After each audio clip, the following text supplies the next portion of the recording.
สบายดีทุกคนเนาะมื้อนี้เป็นมือดีอีกมือเนาะซึ่งเรามีสิพาทุกคนไปบูชาเนาะเรียนหลวงปู่แว่นปุริสโตเนาะสร้างพศ2520เนาะรุ่นมังรุ่นเศรษฐีเนาะมังมีตลอดกาล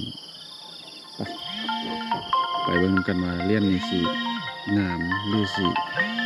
เก่าแก่หรือสิเก๋เนาะไปเบิ่งกันเลยเนาะตอนนี้เนาะบ่มีก็ได้มาฮอดเรียนหลวงปู่แว่นแล้วเนาะ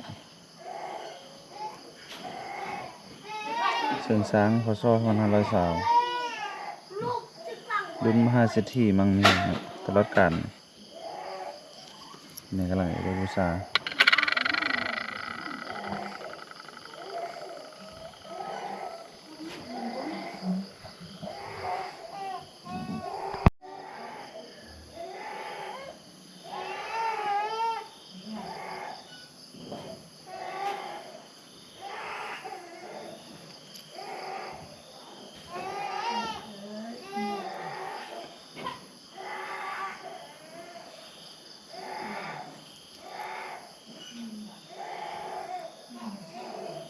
เดี๋ยววันนั้นบ่มีสิรีวิวให้เบิ่งอีกเนาะ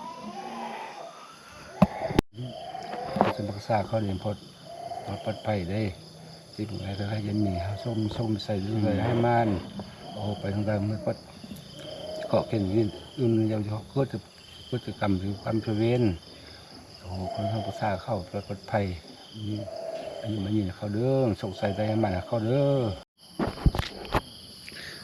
ตอนนี้บ่มีก็ได้บูชามาแล้วเนาะเรียนหลวงปู่แว่นเนาะสุริจิตโตเนาะเดี๋ยววิดีโอต่อไปบ่มีสิให้รีวิวรายละเอียดให้ผู้ชมได้เบิ่งเนาะพบกันใหม่ในวิดีโอต่อไปเลยเนาะสบายดี